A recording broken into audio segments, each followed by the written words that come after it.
Welcome to another episode of Dad, everyone. Thank you guys very much for joining me. I am fired up for today's guest because this guy is going to open your eyes to a world that we all know is out there, but is impacting us every single day. And so I'm excited for him to talk about it because he's trying to help us and teach us, educate us in this area. And we're going to get into it. But my good friend, Doc Compton, has joined me on Dad Up. Welcome to the show, my friend. Hey, thank you so much for having me, man. I wouldn't have missed it.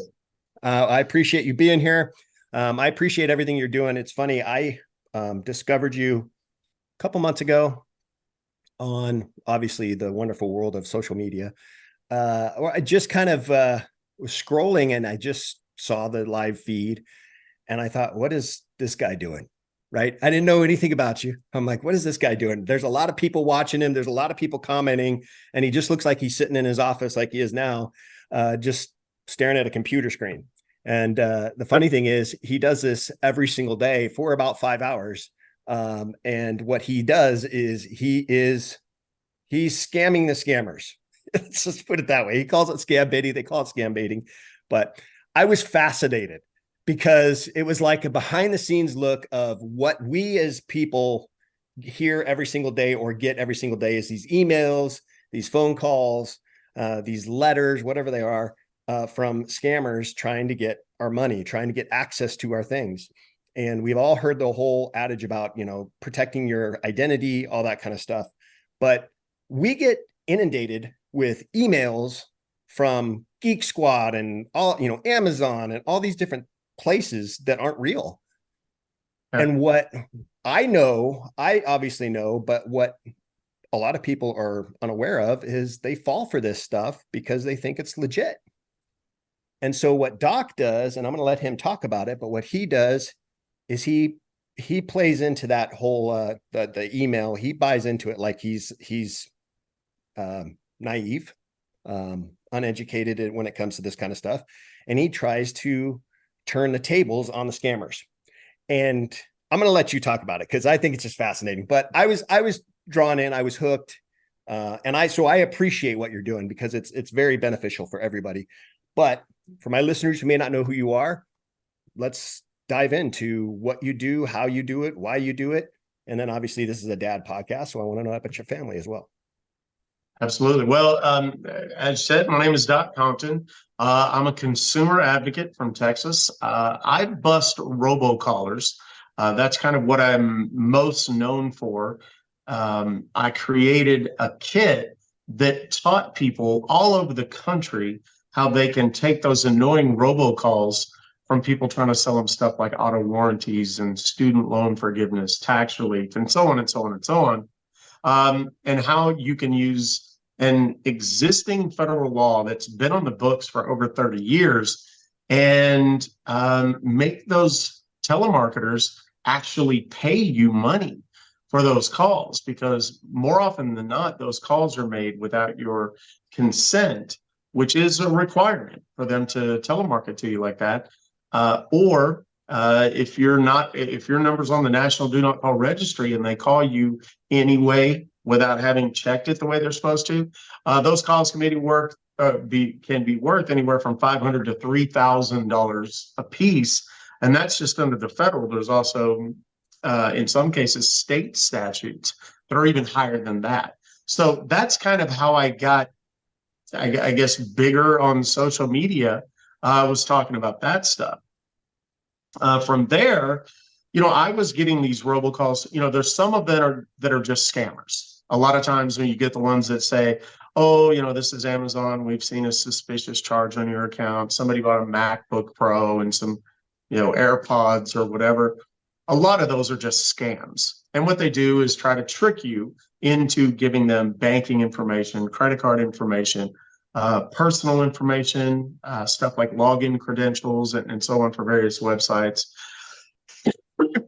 And I started recording myself just kind of trolling those guys and having a little fun at their expense. And it kind of took off. And I was finding that when I talked about, the Telephone Consumer Protection Act, I'd get this many views. And then I would tell people, hey, I got another $5,000 settlement check from one of these telemarketers. I get this many views. But if I convinced one of these scammers that I was a 70-year-old man that was very confused and, made it funny, that I would get literally millions of views. So I started kind of focusing my content on social media toward making the funny stuff. And that would drive people to my profile. And then from there, they would learn about how they could actually turn the robocalls into cash and so on. So that's kind of how we've arrived at this point. And my TikTok in particular has kind of blown up in the last 90 days or so. I've added about 150,000 new followers. It took me 2 years plus to get to, 300,000, 350,000. And then now I'm at like 514,000 or something as of the recording of this show.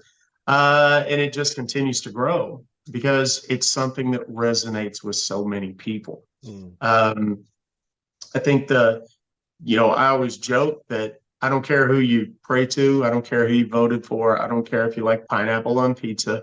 There's so many things on social media we can argue about, but we all pretty much agree on robocalls and how much we hate them and the scammers, particularly those that are stealing money from, your grandma and your grandpa, your aunts, your uncles, your mom, your dad, your elderly neighbors, and even your kids. Junior high school age kids are starting to become victims in a lot of different ways, not just monetarily, but being catfished and tricked into, giving photos and videos and things that they probably don't want on the internet forever.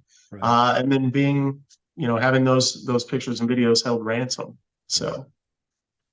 Yeah. And then how about your family, your wife and you said you have one daughter. Well, we have 3 kids total. We have a blended family. Okay. My wife has a daughter, Lexi. She still lives with us. And then my 2 kids, Brianna and Chase. Chase is in college up in Colorado, and Brianna's out on her own. She has an apartment here in Dallas and so on. So my wife and I've been married for 12 years. We just had our 12th wedding anniversary a couple of months ago. Congrats. And, that's everything I do. I kind of do for them, truthfully. Yeah. I think it's cool because your kids are now, I mean, obviously they're older, so they kind of had the understanding of what goes on with, social media and, scammers and things like that. But I'm sure it's been kind of a learning lesson for them, seeing you kind of be an advocate for this and the lessons that they've learned just from watching you or hearing you talk about it has probably been pretty beneficial for them. Yeah. My kids, pretty much like everybody's, they have a relationship with social media. And whether it's Snapchat or TikTok or whatever, my kids have seen both sides. I've been a businessman and entrepreneur for a long time, and I've been one of those businesses that uses social media very effectively to get a message out. Some of that, as part of my consumer advocacy work and so on. Some of it just for, purely for branding and, whatever. But they've also, all along the way, I've been very careful to kind of show them, hey, look, these are the perils of being on social media. And, particularly when you have daughters, my 2 daughters are, 23 years old and they're both gorgeous. Be careful what you put out there. Be careful who you talk to, because number one, it may not be who you think it is. And even if it's someone that you trust or know pretty well, their account could be hacked. And, there's lots of problems that can happen with sharing, personal information or, heaven forbid, photos, videos, things like that, particularly on social media. Yeah.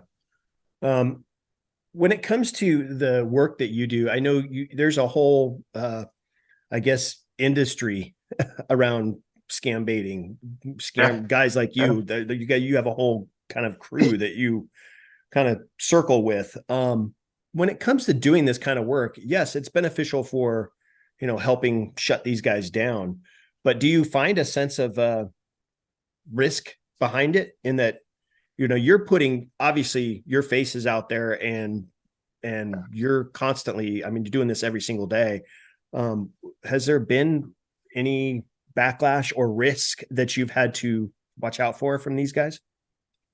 Yeah, I've had everything from, anonymous threats and so on and so forth. That kind of stuff. It just kind of comes with the territory. I've been, you know, um, kind of fighting for the little guy for a long Mm-hmm. time, and that puts a target on my back.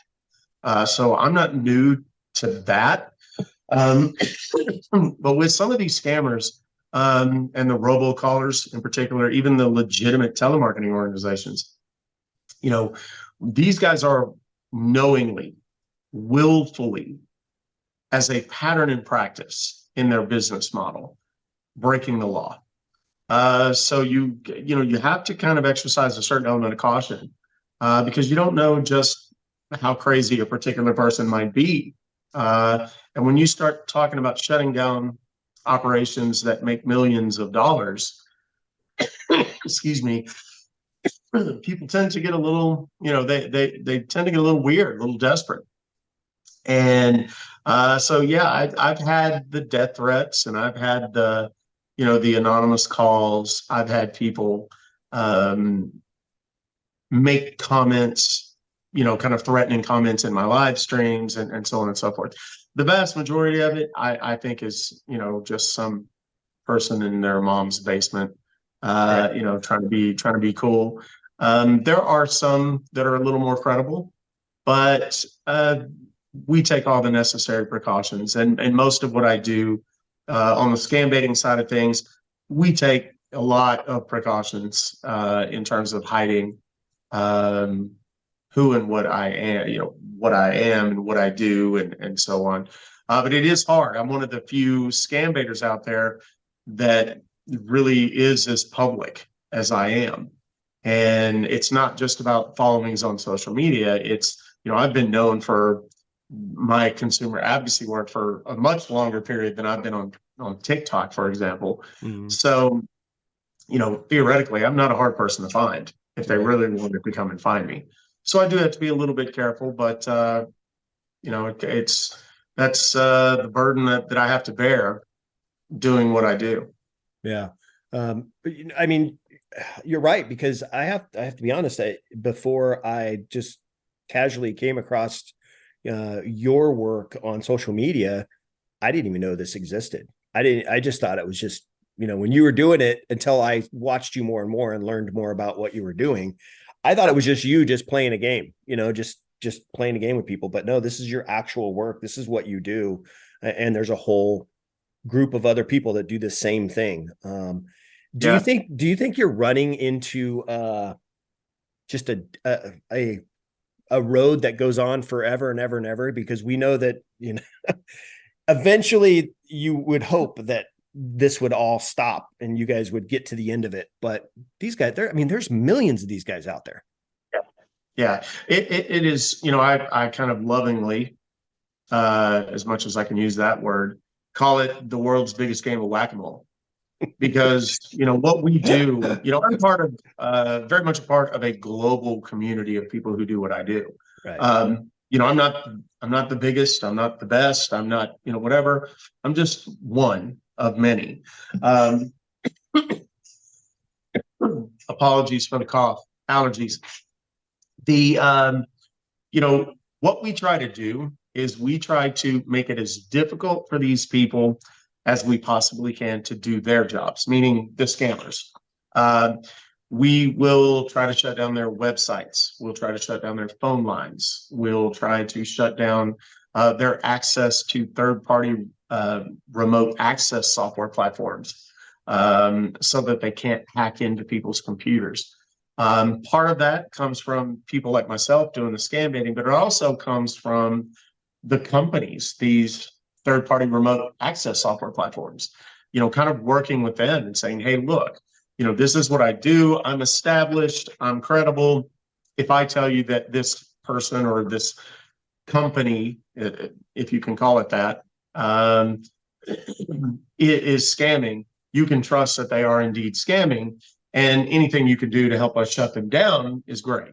And we do have cooperation of some of those companies, the phone companies, some of the web hosts, and stuff. So it helps, but it's not permanent, because they'll just go out and they'll get a new website, they'll get new phone lines, they'll get access to a different third-party remote access software platform. And they'll just be back at it 24 hours later. But if I spend an hour on a phone with some guy, that hour, he's not stealing from your mom or my mom or, one of my followers, listeners, subscribers' moms, or grandma, or, whomever. So every single call does something to prevent them from stealing. And when you think about the fact that the overwhelming majority of people that are being taken advantage of are seniors in large part, and the elderly, and they can be, not necessarily just elderly, but they could also be in some manner of cognitive decline, dementia, Alzheimer's, things like that. And those people are very easy to take advantage of for obvious reasons. And we try really hard. One of my biggest things is I can do what I do all day, every day, and never get to everyone. But the more people that I touch with the message about what we're doing, the more I can educate and inform, using the humor as kind of a gateway, the better it is. Because there is, as good as I may be, or any of the other global community members may be, there's nothing as effective as prevention. You're very unlikely to be able to get your money back once it's stolen from you. So if you can just kind of head it off at the pass and teach your mom, your dad, your grandma, your grandpa, your aunts, your uncles, your elderly neighbors, your kids, how to avoid how to identify these kinds of scams and then avoid them altogether, that just makes it, a lot better for everybody. Yeah. You talk about identifying the scams when it comes to maybe parents that have, maybe littler kids are probably monitored a little bit more closely. So I'm going to kind of gauge it towards more older kids that maybe parents aren't really monitoring them as much. What advice could you give to parents in kind of recognizing the risks or recognizing the scammers out there for their kids? Maybe they need to, and you talk about it all the time on your show, you need to sit down with your mother, you need to sit down with your kids, you need to have these conversations. Have that very candid conversation. Yes. Right. So what advice would you give to parents that maybe have kids that are active on social media?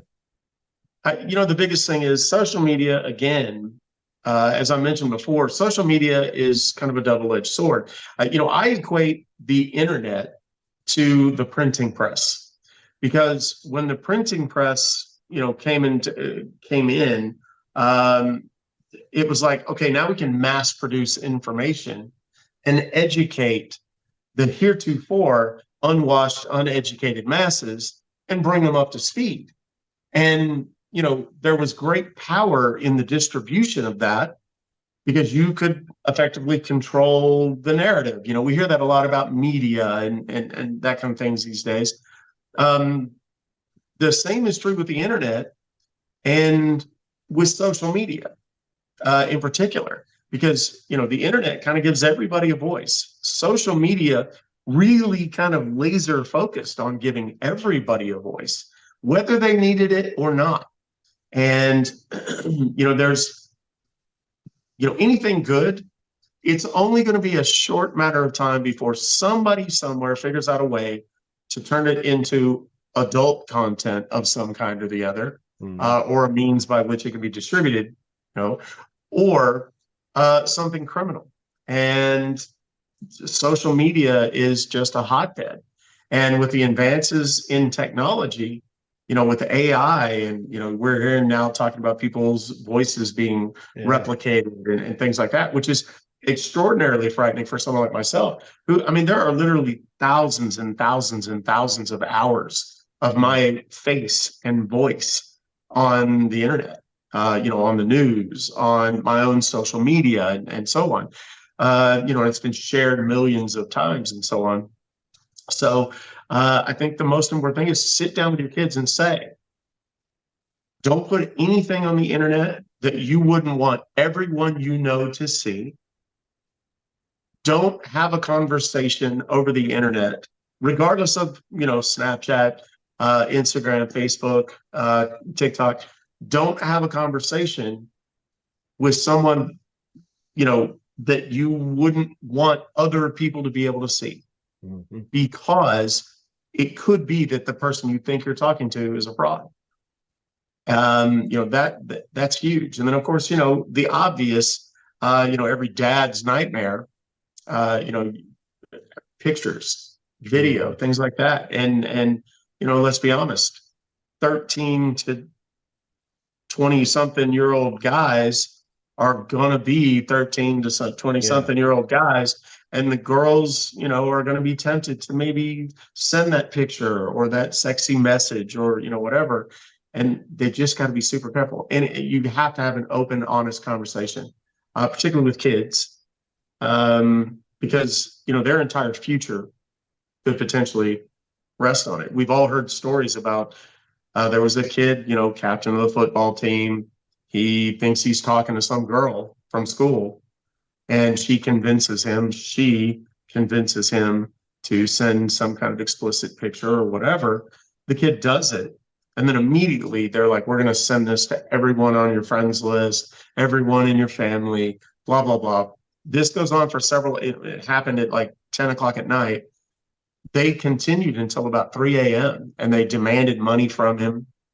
And of course, he paid him whatever he had, which was a couple $100, but they wanted more. And he was so upset, so distraught that he ended up committing suicide over it. I've had kids message me through social media and say, I've been catfished like that. And I don't know what I'm going to do. I just want to, kill myself. And I'm like, first of all, you cannot talk like that. You cannot think like that. Go and talk to your parents. Go and talk to your counselor. Go and talk to somebody. That's how big this could potentially become if someone's not careful. And I talk about it a lot too. The burden of doing what I do, in part, is the emotional part. I hear stories that will break your heart all day, every day. And when you realize what a tremendous uphill battle this is, not just with the elderly, but now especially with the kids, it's tough, especially as a father, not just a consumer advocate, but as a father, thinking about these poor kids, it's tough. Yeah. I think about, with your show, and listen, if you haven't checked out what he's doing, we're going to get into that, but you need to check out his YouTube channel. I recommend the YouTube channel side. There's a lot less kind of restrictions on there than maybe the TikTok and stuff. That's the avenue that I choose to view. But just on the YouTube, just the comments, I've seen some comments in there from your regular followers about, oh, my mom was just scammed out of $30,000 or blah, blah, blah. I mean, this happens every single day. And it's mind boggling me, because I don't think that I would ever be subject to a scammer, but you just never know. Does. You just No never one know. does. I'll tell you something. I'm like so used to seeing emails from different things and just laughing, that I got an email once. This is just maybe 4 or 5 months ago, and I almost fell for it. Almost did. It was an email, and it talked about, hey, we have managed to hack your systems, your computer, and we see everything that you're doing. And it indicated that I had done some stuff online that I probably shouldn't have done, and that they're going to let everybody know unless I pay out this money. And I thought, what in the world is this? And it looked like it was a legit email from somebody just saying, hey, pay me this money, or I'm going to send this out to your friends and family and blah, blah, blah. And I'm like, okay, first of all, there's some minor spelling issues in there that caught my attention. But I started getting inundated with those types of emails. Like, it happened once. It was weird because it was the first one I'd ever gotten. And then all of a sudden, like every day I'm getting another one and another one and another one. And I'm like, Yeah. Okay. Okay. So I got a question for you for my own benefit, because I've heard Mhm. that when you get spam mail like that, just delete it. Don't click on anything. I understand that. Don't click on anything. But Sure. there's been a few occasions that I've actually responded like with some, gesture or angry word back to them, kind of thing to just kind of entice them a little bit. I don't even know if Yeah. I should be doing that or not, but I've done that a couple of times.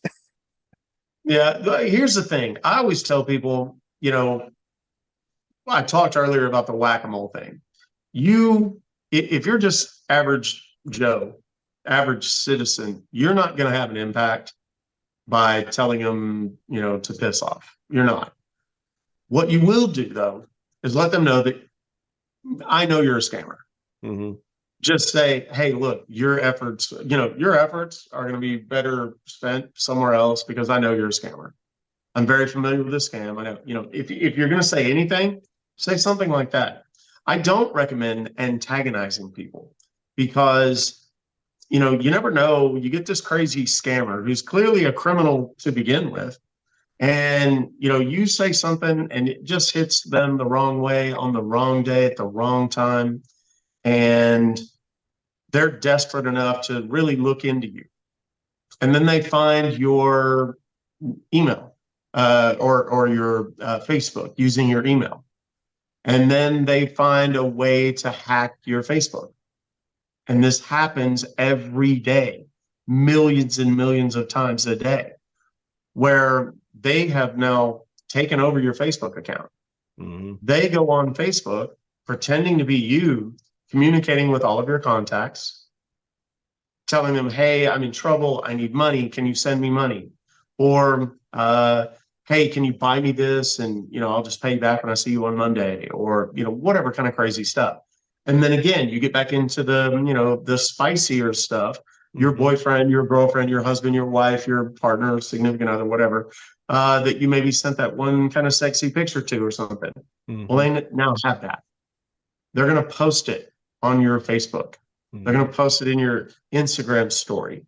They're going to post it, whatever they can gain access to. And then when they do that, they're going to tell you, hey, I just posted this. All your friends have seen it. If you don't want me to keep doing it, you're going to pay me $300, $500, $1,000, whatever it is, whatever they think they can get from you.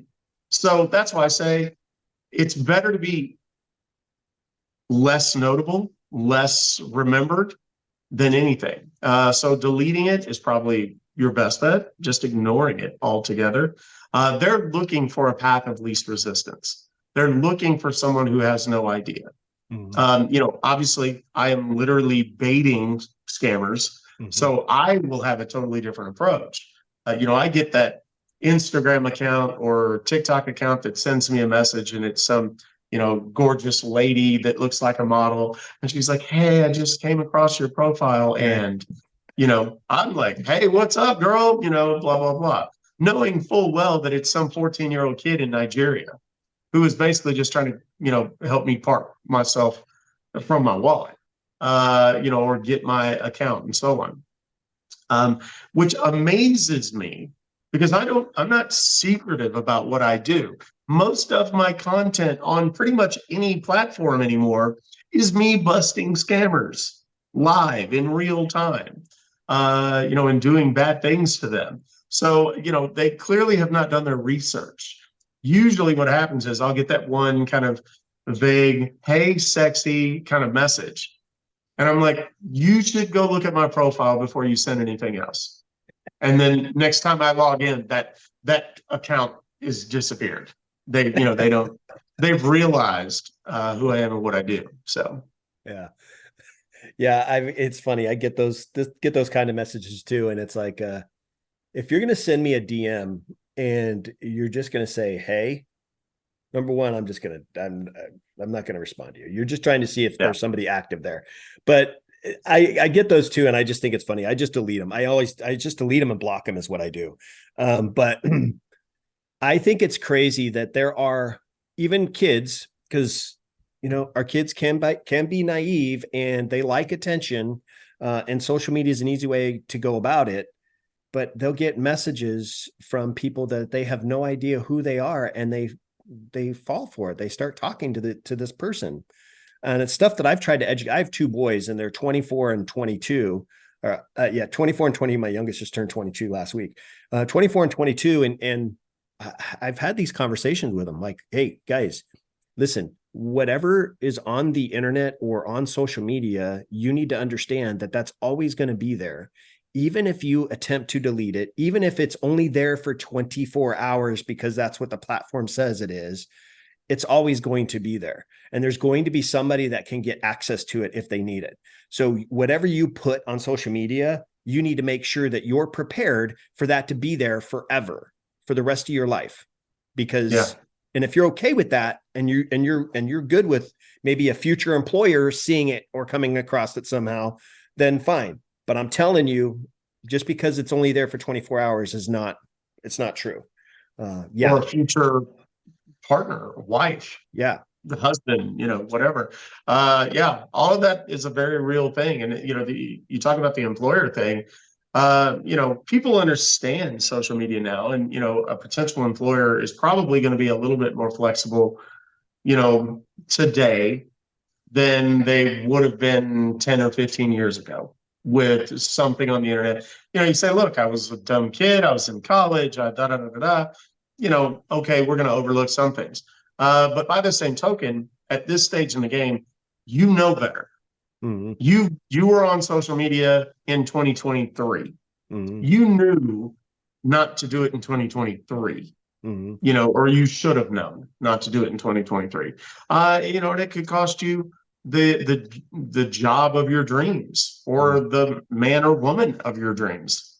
Something's out there like that. So yeah, I mean, you can't stress enough that it is much, much easier to prevent than it is to try and correct, or fix it after the fact. Yeah. I have heard stories of, just recently, maybe in the last year or so, I've heard stories of teachers that have been fired because they've had OnlyFans accounts, and they're a teacher by day, but they have an OnlyFans accounts that they do off to the side. Yeah, that's their choice. They want to do that kind of stuff, but they're not thinking about what their employer or the kids in their school are going to, do when they find out. I've also seen, and I can't think of the name of it, and I wish I could, but there is a documentary on Netflix that came out maybe a year ago or so. And it was about this guy who scams people out of photos and for money. And I forget the name of the documentary, but it was fascinating to me.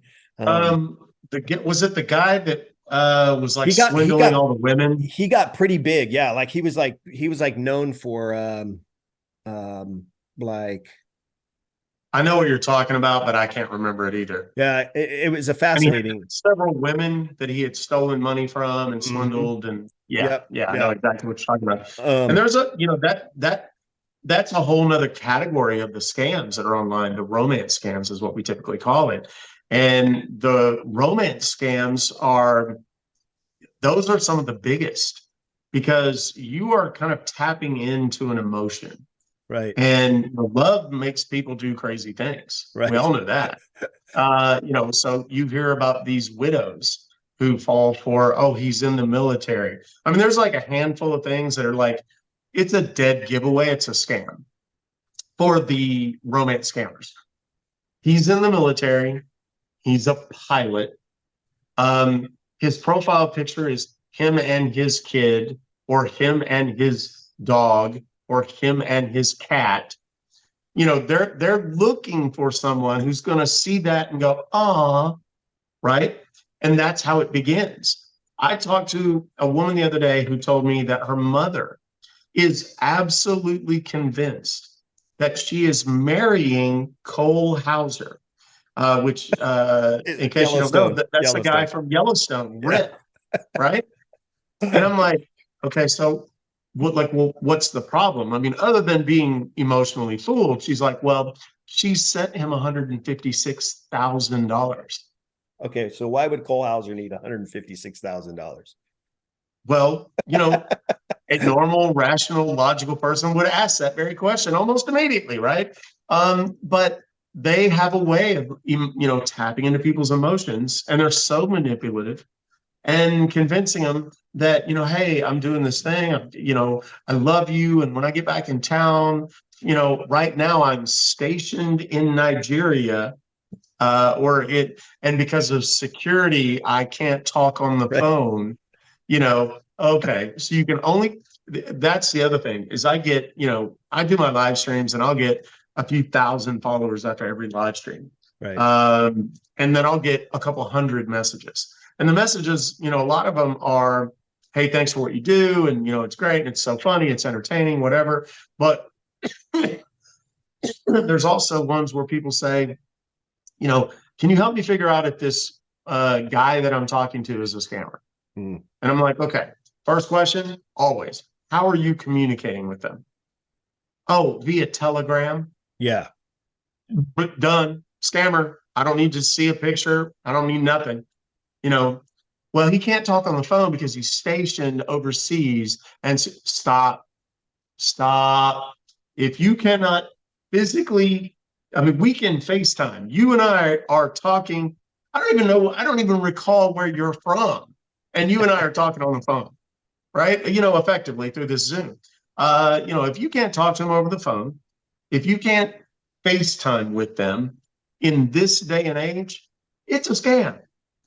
Period. If you don't have an actual working phone number, it's a scam. Just bank on it. The other thing that I try to tell, guys in particular, is if, it's like, I know what I look like, right? I'm 51. I know that the odds of some 22-year-old German supermodel hitting me up, sliding into my DMs, the odds are pretty slim, right? I mean, let's be honest with ourselves, fellas. That gorgeous girl in the bikini on the boat, uh, that's a big thing with the women. And, I had one today say, tell me your Facebook profile. And, this person is a known social media influencer, like The Face. I get hit up with this one, 5 times a month, 6 times a month, where it's the same face, a new profile name. And what it is a 15-year-old kid in Ghana or Nigeria that's just trying to steal my money. That's all it is. Yeah. Yeah. A little bit of common sense goes a long way. Yeah. What do you Would. think? What do you think of Telegram and apps like Telegram and WhatsApp? It's funny because I've worked, like, my editor for my podcast. He's overseas. He's in Italy, but Yeah. I can call him on my phone, or I can FaceTime him on my phone. Like, we text back and forth constantly. I know who he is. I know he's legit, and he's been doing my podcast now for over a year, almost 2 years. But I've had people reach out to me from other countries, and just go, it's better if we communicate through WhatsApp instead of, on the DM or whatever. And it's like, I don't download those apps. I don't communicate that way. You can't communicate with me through texting or calling. I'm not interested.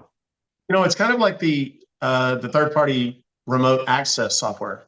Mm-hmm. Like AnyDesk, TeamViewer, UltraViewer, Supremo, Alpamix. There's several of them where basically what they are intended, or what they were originally intended for, is, let's say your editor's in Italy and you say, hey, I want to show you this video. I want to show you where I want it to be cut and what kind of graphics I want it to look like, but I want to do it in real time. So I'm going to give you limited permissions, and you're going to be able to see what's on my screen. Tech support. You call in Microsoft tech support, and they say, okay, well, we might be able to help you, blah, blah, blah. But the criminals out there, the scammers or would-be scammers, know that, people will believe this if they just sell it right.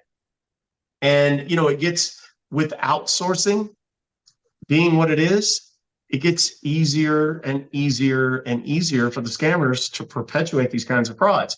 When was the last time you talked to someone in tech support that wasn't Indian, Pakistani, Filipino, perhaps South American or something, right? Number one thing that we could do, well, I don't want to say number one, there's a lot, but certainly one of the best things that we could do as a nation to eliminate the scams is make outsourcing telephone support to India, Pakistan, Philippines, et cetera, illegal. Instead of making it to where it's so cheap, that's why people do it. It's inexpensive. Right. You can get someone in India to do it for, $1 an hour or less, as opposed to here in the United States, you got to pay 15, 20 bucks, minimum wage, 15 bucks, whatever it is. You got to pay somebody bigger money. Well, that's how they end up over there. Mm-hmm. And it's a tax advantage and whatever. I say, if you want to outsource, cool, but we're going to make it more expensive for you to outsource through taxes or something like that. And you disincentivize financially the companies from doing it. If you did that, and we got, all these people that don't have jobs, you just get them a telephone job, right? All the people that are on welfare, they're at home. Let them do tech support over the phone for the government. Let them, do some kind of job like that. And then you when your 75-year-old grandmother who has early onset Alzheimer's or dementia picks up the phone, she's speaking to someone in English, so that if she gets a call from someone, from that part of the world, it automatically becomes suspicious, right? So, I mean, there's things that we could do just fundamentally that would be such win-win-win-win-win scenarios. I don't know why we don't do it. Yeah, you've been such a good advocate for, consumer rights and all that. You've even spoken on, in Washington, D.C. about different things that have gone on with consumer, protecting the consumer. Have you ever pushed for things like that? I'm constantly pushing for stuff like that. The problem is, I've been to DC. Most recently, I spoke down at the Capitol in Texas, and I addressed a committee on some of the rules and some minor changes that needed to be made to our telemarketing laws, our state telemarketing laws, to include text messages. That's basically what it is. It's literally like a one-paragraph addition to an existing statute. And a Texas senator was like, yeah, I think this is a great idea. He proposes it. The governor vetoed it. Why? Because he wanted something else politically. And he wasn't gonna sign anything into law until he got what he wanted. And again, I'm not trying to make a political discussion. Yeah. No, that's the downside of politics. One of the authors of the Telephone Consumer Protection Act, which was passed in 1991, signed into law by George H.W. Bush, is still in Congress. I have personally reached out a half a dozen times. Nothing. Here's what does it. Hey, I've got a huge campaign contribution. I'd like to hand deliver it to your office. All right, yeah, we've got time around noon today. Would that be good? And, and if you can bring a few of your friends with similarly styled donations, we probably work out a lunch or something. Yeah. And, that's how it works. It's unfortunate, but it is how it works. And, there's a lot of talk, India, Pakistan, a lot of these call center environments, the guys that own it are making ridiculous amounts of money. I mean, even by American standards, they're ridiculous amounts of money. But when you compare it to, the standard of living in Delhi or Kolkata or, some of these places in India, Pakistan, wherever, I mean, they're like gajillionaires.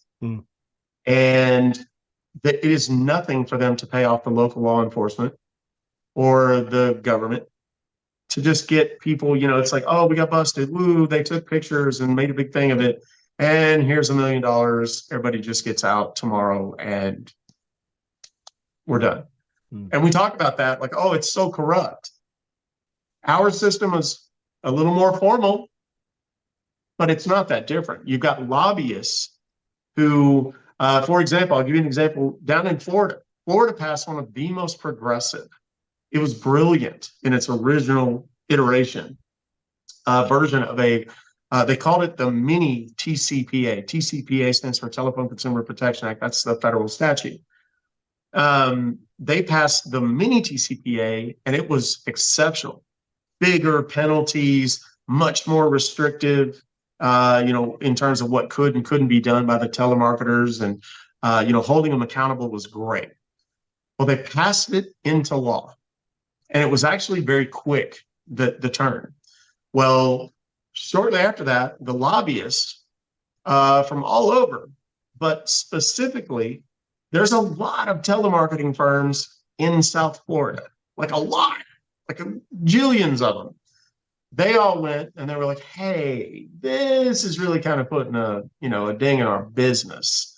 And we think that maybe Right. this should be amended. Done. They amended it.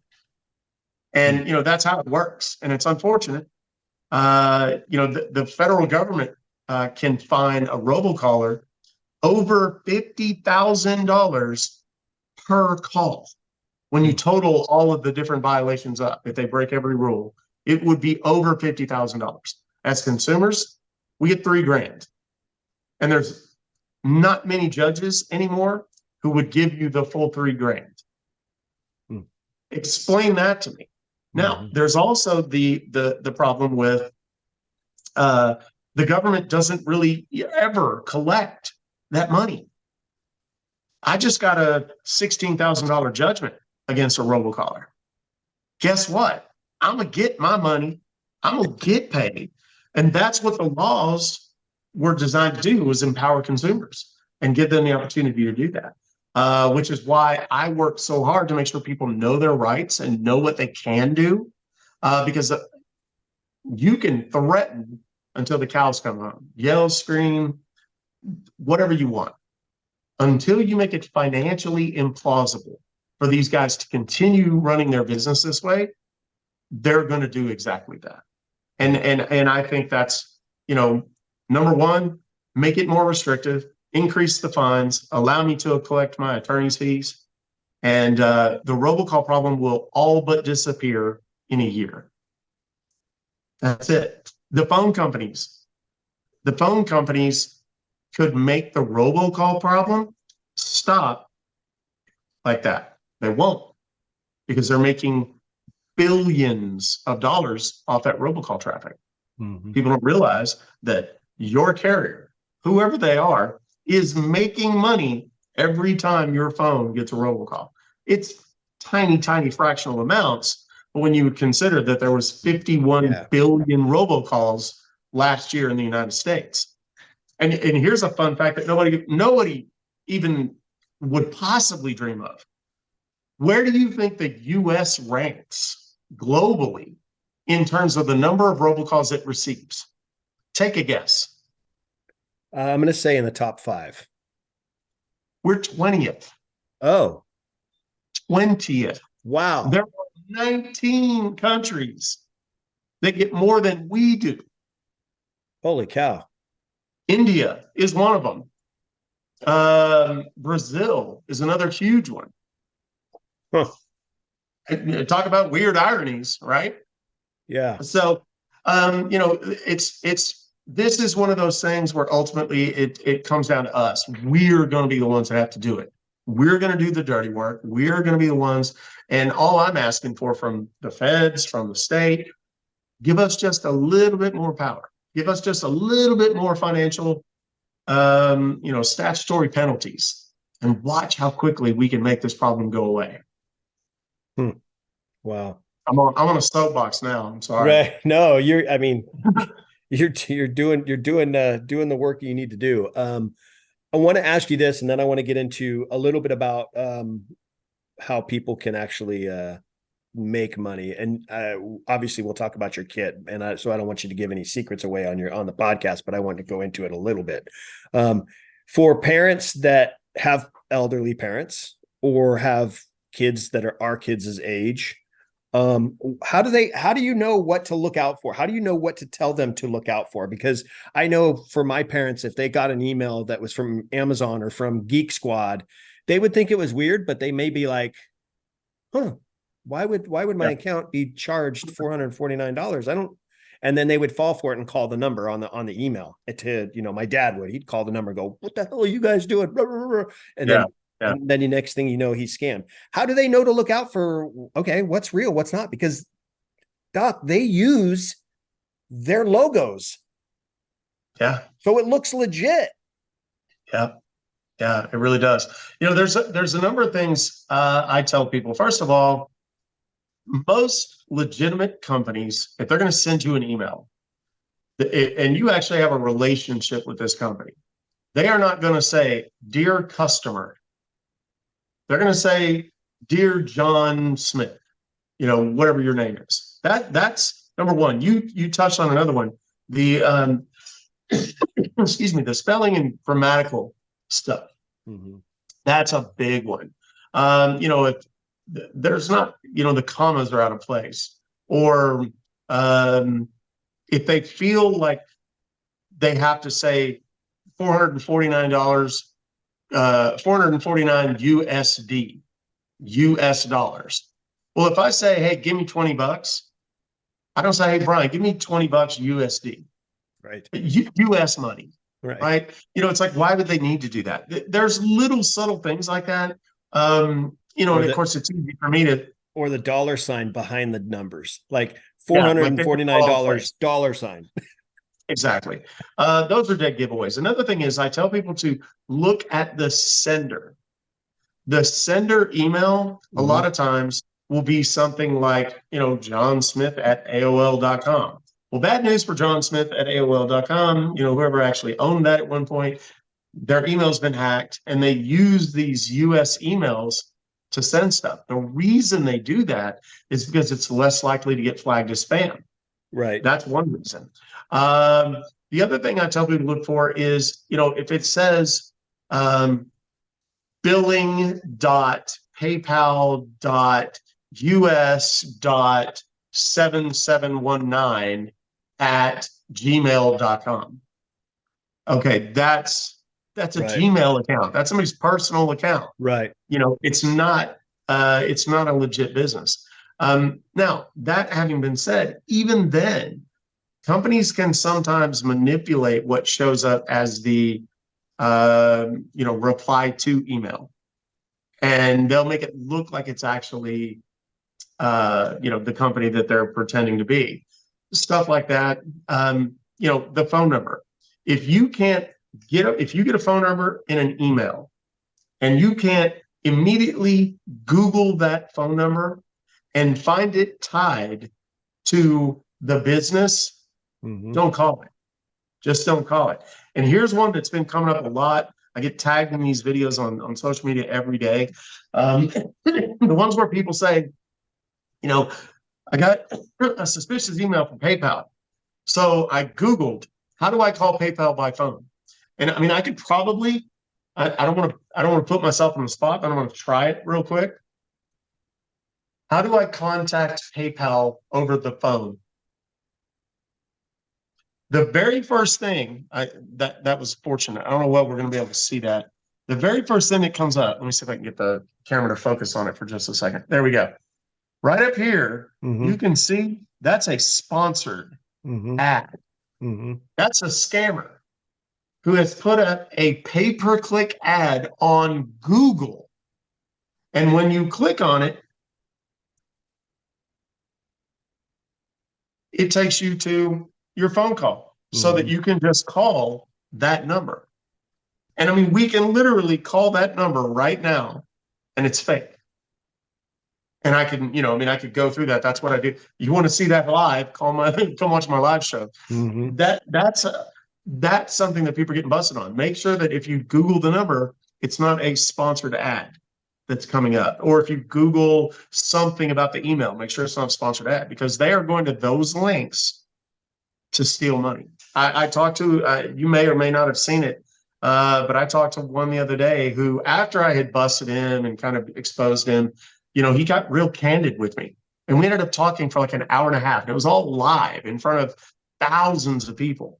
That was like last week sometime, right? Yeah, about a week or two ago. Yeah. Yeah. And he had stolen $270,000 from an elderly couple in Kentucky, 82 and 86 years old, I believe he said. And Yep. he literally explained how he systematically convinced them that, he had done all these things and they needed to wire this money, and then they had to take some and put it in a Bitcoin machine, which, by the way, let me just say, anybody on social media who is a cryptocurrency expert, and they post pictures of them in their Lambo or whatever, Google their name, their username in that same social media platform, and you'll find 30 accounts just like it. Scam. Same is true with the 22-year-old German supermodel or, whatever.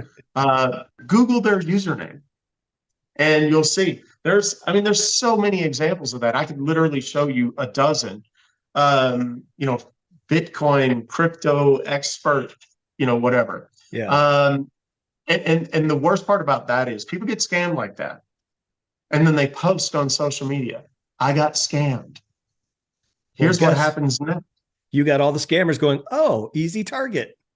But not only that, they'll send you a message privately or comment publicly on your video.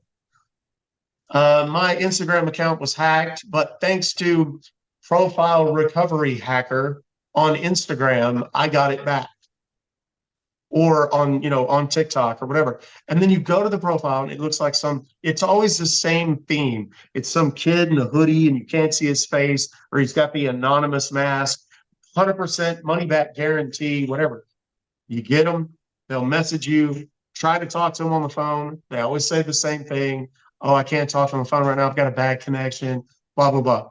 It's so you don't hear the Nigerian accent. And they are going to say, pay me $50 and I'll get it all back for you. Money back guarantee. Then they have you send money via PayPal or Zelle or Cash App or whatever. Friends and family, which means you have no recourse to get it back. And it's gone again. So you not only got scammed out of all your Bitcoin, you got scammed out of another 50 or $100 from some Nigerian kid who just conned you into believing he could get it all back for you. Account recoveries, money recovery. If you've been scammed, I literally made a post the other day just being goofy and said, can someone help me, please? I have lost my account on Facebook. I have lost my Instagram. I got hacked and lost my Bitcoin.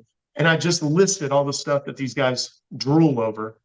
There was 150 scammers instantly who have bots that go and comment and like and send messages saying, I can get this back for you. I can get this back for you. And then I just put as text in the top of the TikTok, block anybody in the comments below who says they can get your money back or, whatever. And there was hundreds of them, and of course people love it. They thought that was hysterical. That's how prevalent it is. It is. It's crazy because I myself, I'll get, email that looks relatively legit, that seems kind of out of place and why I get it. The first thing that I do personally is if I think it could possibly be a real email is I'll go click on the actual address because it may say like, Norton, you know what I mean? Or Amazon, right? And you click on the actual address, then it'll show you a picture of what the actual email address is. And if it's a random, like just a bunch of letters and numbers and it's a scammer. I was trying to find one on my phone a minute ago and I couldn't. But it is. You probably it is, forward them all to me. Anyway. Right. That's right. You're right. I did hear that one story you were talking about. And that scammer, he was, it's crazy how much he shared with you. But if I recall, he did get that much money from them, but it was in two steps. Like he got like 100 and something thousand one of them. It was multiple steps. It took him about a week to get it all. Yeah. Yeah. And they'll convince them that, and it's kind of a long and complicated process. It's very much a long con, but you're talking about 270 grand. It's worth it to them. They will,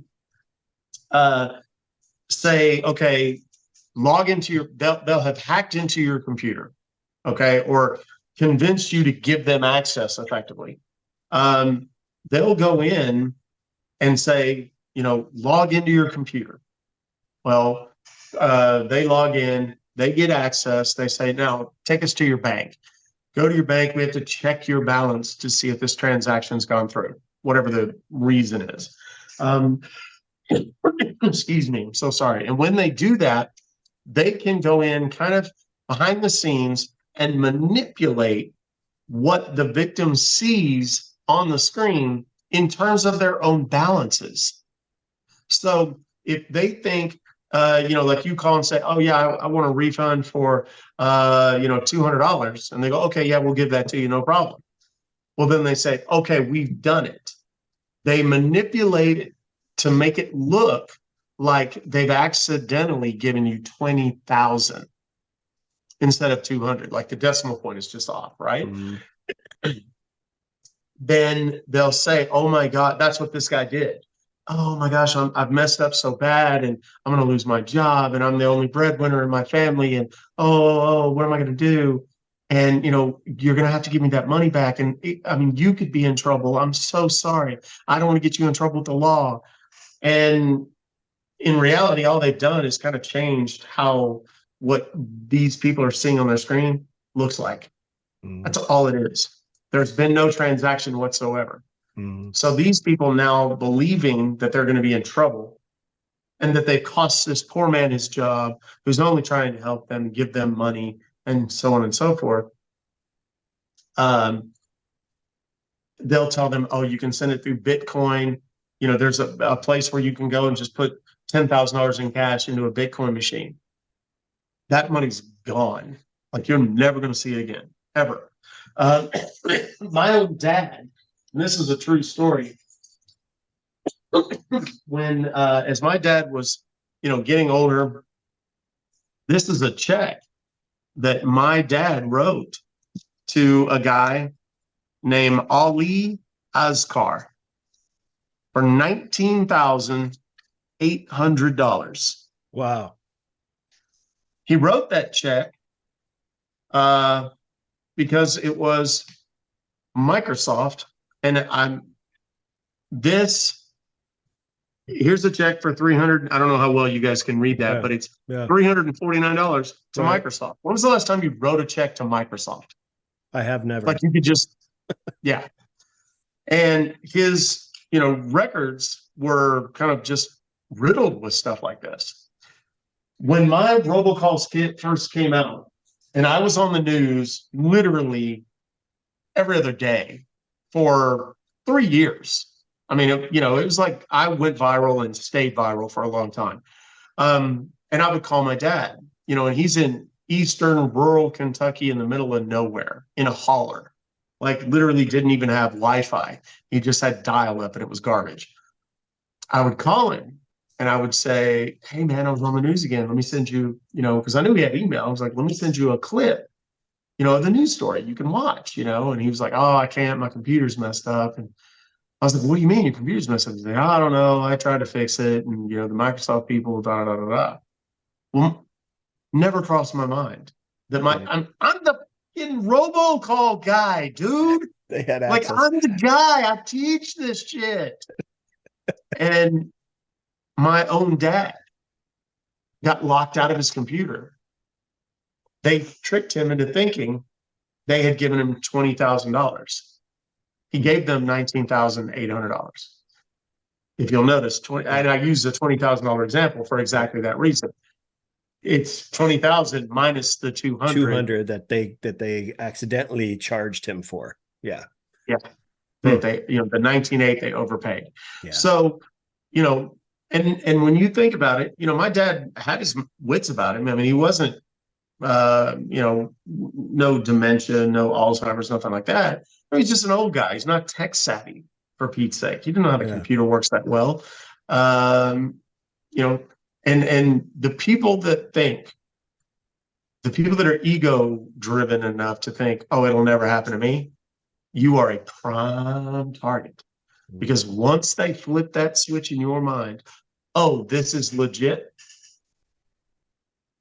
it's free reign. They're going to take everything you've got because they've already convinced you. And now that you believe it, that they're going to have access to everything. Phones, emails, everything. And what these guys will do is, like, for example, your online banking.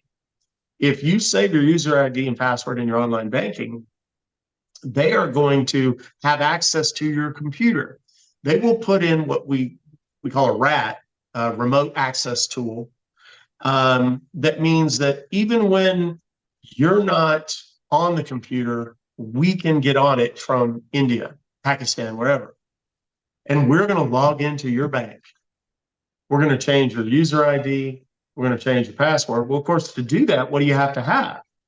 Well, you have to have the phone number. You have to have your last four of your social, da, da, da, da, da.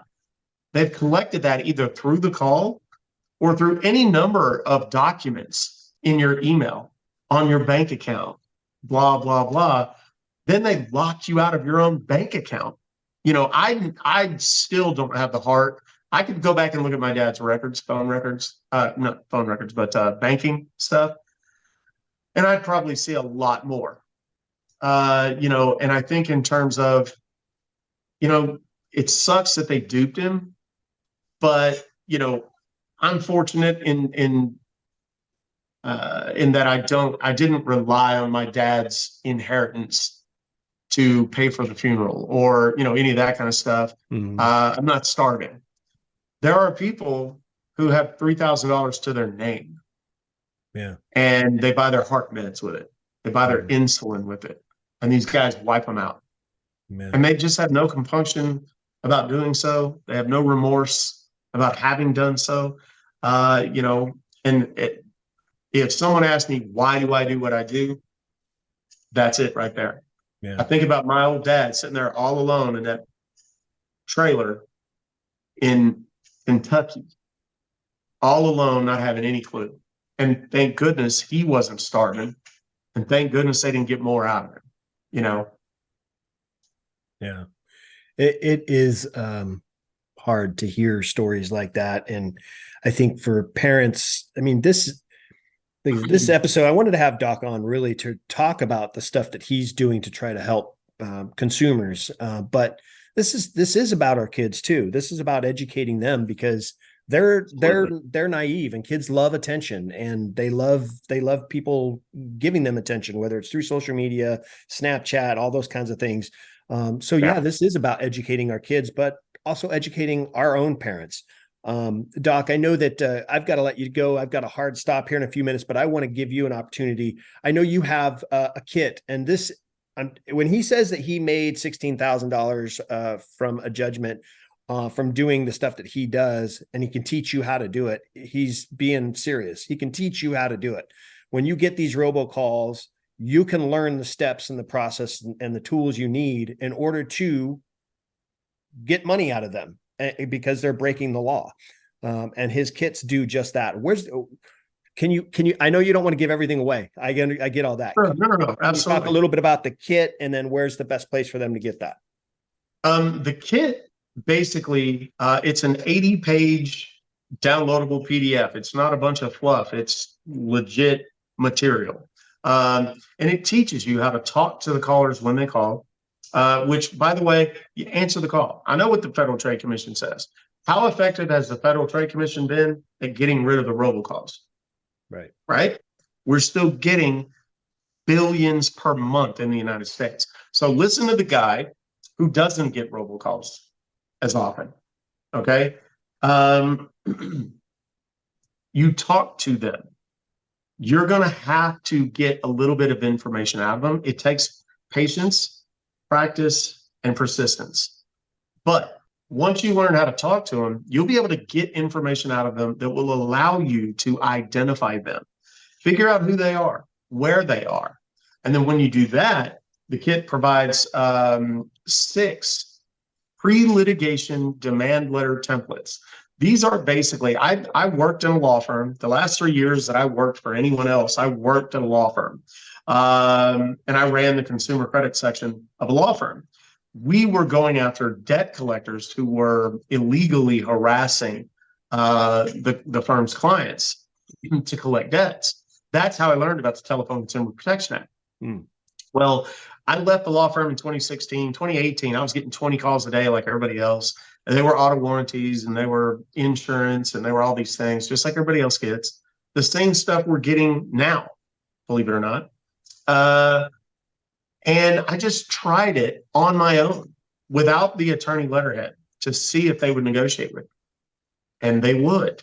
First try, got $2,000. Took me about a week. Second try, $3,000. Took me about 10 days. And it just kept going. So then I was like, okay, I need to share this with the world. Created a small beta group of testers and so on. Started letting them do it. And they were like, yeah, I just got a $10,000 judgment. I just got a $10,000 settlement. The point of the letters that are included in the kit is to get them to settle with you. So there is no court. You don't have to hire an attorney. You don't have to file a lawsuit. There's the only expense you have aside from the kit itself is postage, really. You send them, hey, look, and the letters basically say you broke the law. This is what the law says you owe me. And I have the opportunity to sue you for, whatever amount, $15,000. However, because I'm such a kind and generous person, I'll settle with you for $7,500 or, whatever amount you want, that's up to you. And believe it or not, more often than not, these guys want to negotiate and just settle it and make it go away because it's more expensive for them to go to court. It puts them on public records as a violator, which can alert the feds to what they're doing and cause them problems down the road. So they want to settle. And then we kind of teach you how to negotiate. We teach you how to collect the money once you've gotten a settlement. And maybe they're not going to pay or they take too long to pay. We teach you all of it from the moment you get the phone call to the day you get the check or the wire transfer or the direct deposit or whatever. It teaches you all of that. And it is hands down the most inclusive thing out there to teach people that. And I have sold tens of thousands of these kits all over the country to everyone from high school kids all the way up to, octogenarians that are busting robocallers. There are people that have made a couple hundred, a couple thousand. There are people that have made 5 figures and 6 figures busting robocallers. Huge settlements, some of which never see the inside of a courtroom. Some perhaps because the robocaller is, just resistant.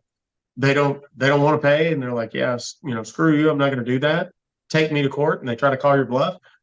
Hire an attorney and take him to court, and you win, and you get the money.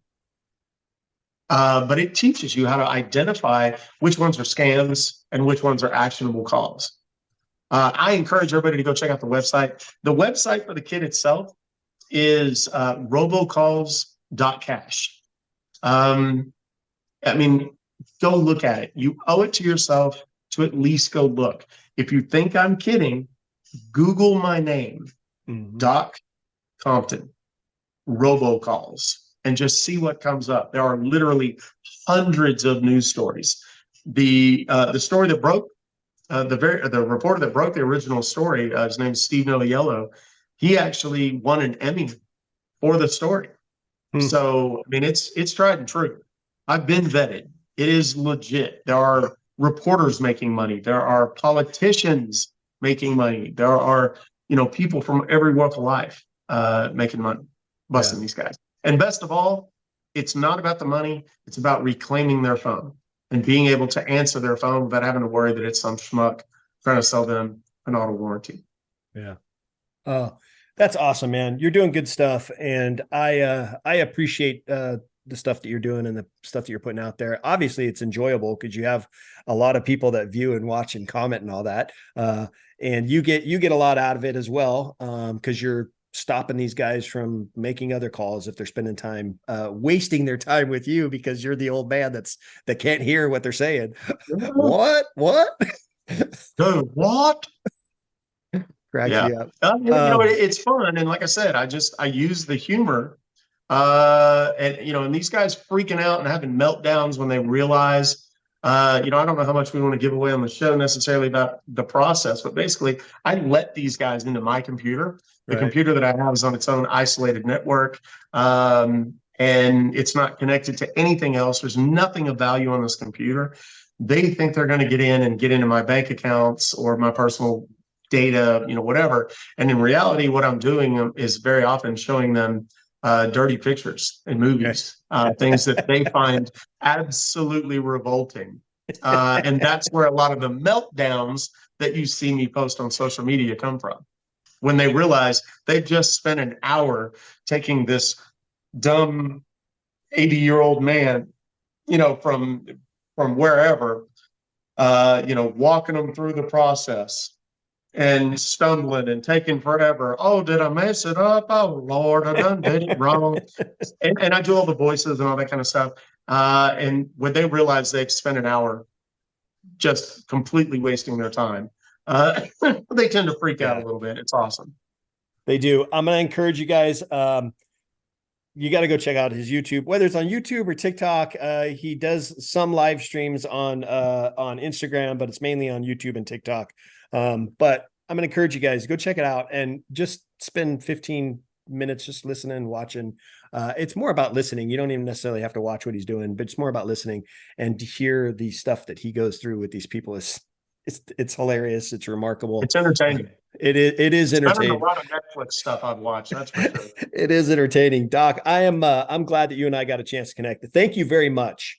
Thank you very much for doing this. I took a stab by reaching out to you, and you were so kind to say for sure you wanted to come on. So I appreciate it. And I'm looking forward to continuing to listen to you, watching you, and also growing our friendship over the next year or so. So I appreciate it. Thank you very much for being on, man. I'm super grateful to get the opportunity. Every audience that I can share this message with is a good audience for me to be able to share this message with. And obviously people are thinking about their kids, and they're probably thinking about their parents. And those are the people we're trying to protect the most. Yep, absolutely. Listen, guys, it's been another awesome episode with my good friend, Doc Compton. Please make sure you guys are checking out what he's doing on social media. He's on TikTok, he's on YouTube, he's on Instagram. You can check out it all. Make sure you guys are subscribing to his page. I guarantee you will get a lot out of it. And if you have not yet gotten his kit, go do it. Why not? Might as well try to make a couple $100 from some of these jokers out there and get what you're worth, right? So check out his kit. If you have questions, you need to reach out to him, ask him a question about it. He will respond to you, so you can ask him questions and all that, unless you're a scammer and you're trying to ask him weird questions. He won't respond. I'll still respond, though. Yeah. And as always, guys, if you have not yet subscribed to my YouTube channel, make sure you do that so you don't miss any of the awesome guests I have on each and every week. And like I say, as always, I'll catch you on the next episode of Dad Up. Wow. Another amazing episode in the books. So much was shared, and I'm truly grateful my guest was able to pour into you to help you elevate your dad game and really dad up. Make sure you bang that subscribe button so you don't miss a single episode. And while you're here, please don't forget to leave me a rating and a review. I always appreciate the feedback. And one last thing, don't forget, your role as a dad is one of the most important roles you have. So if you need a little help or have questions, don't hesitate to reach out to me on my website at daduptribe.com or at my Instagram page at Dad Up Podcast. Until next time, everyone, Dad Up.